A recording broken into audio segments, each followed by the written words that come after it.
The board was founded after, I believe it was the only citizen murder by a police officer in State College. This person was a person of color, a person who was dealing with mental illness, and a bad situation led to his death. So this was formed after that. It was also formed, though, I think, in a broader sense in response to things that are going on all over the country, right, with police, and a general sense that people of color, people with disabilities, gender nonconforming people aren't safe in the presence of police and certainly don't feel safe. So there was one incident here, but there's also a larger culture that I think we're really responding to by forming this board. So we were created by City Council.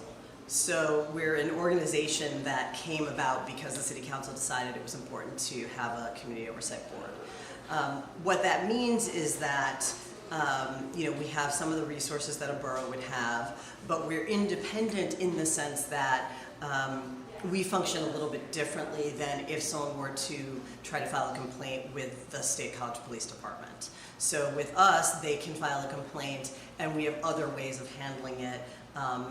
And sometimes people don't even want it sort of reported up the chain, but they might want it documented so that you can, show that this is a pattern, if it is, and do something about it. The broad purpose of the board is, well, it's probably twofold, right?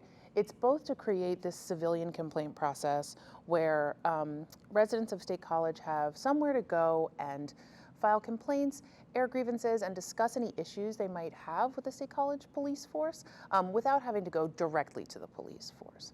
I think the broader purpose, even than that, is for us to be able to form a safer relationship between residents and the police so that they can exchange ideas and receive feedback and maybe improve that relationship over time. So I am the chair. There's been some shuffling, and I was the vice chair, now I'm the chair. And my duty is basically to make sure that the sort of three functions of the Community Oversight Board, monitoring, data collection, and community engagement, and the civilian complaint process, to make sure that those three subcommittees are working well and doing what they need to get done. I see my role really as doing whatever the board needs from me, right? Our chair, Cynthia Young, handles a lot of our kind of forward-facing issues. She does a lot of the organizing. She's really the leader of the group. And as vice chair, it's really my job to make sure she has what she needs, handle logistics, take over where she asks me to step in. And so I'm sort of the backup. I'm the right-hand man, so to speak. But hopefully I'm also providing some leadership just based on my expertise. So. Our monitoring and audit and monitoring committee actually goes through all of the cases that led to a complaint that went through internal affairs with the police. The police share that data with us so that we can monitor actually how the outcomes of those processes have been. Our data analysis and community engagement committee, we have two functions. One is actually to collect data on basically the main points of data would be police use of force, and to make sure that, I guess there's a lot of concern that police are biased. As it turns out, everybody's biased, right? It's a socialization process. It's a result of socialization processes. So our job there from a data analysis is just to try to monitor and find out to the extent that bias is actually happening.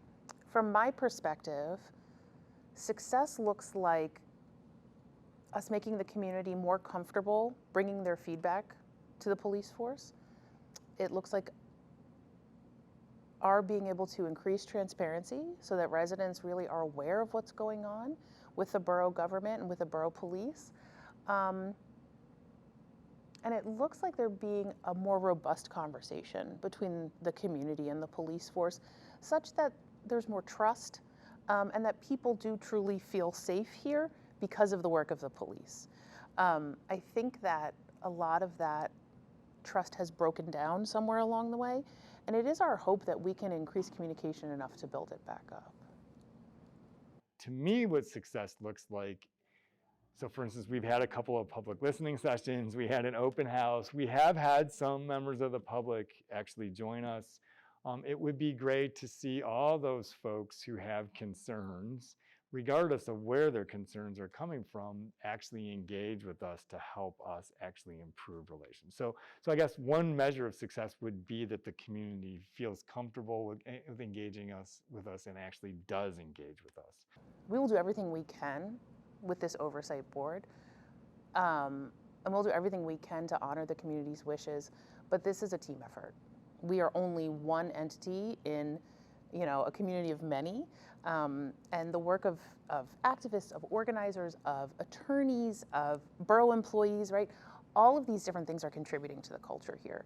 And so I would just hope that we all move forward in a better direction, and that doesn't mean just the COB, it means the whole community. So.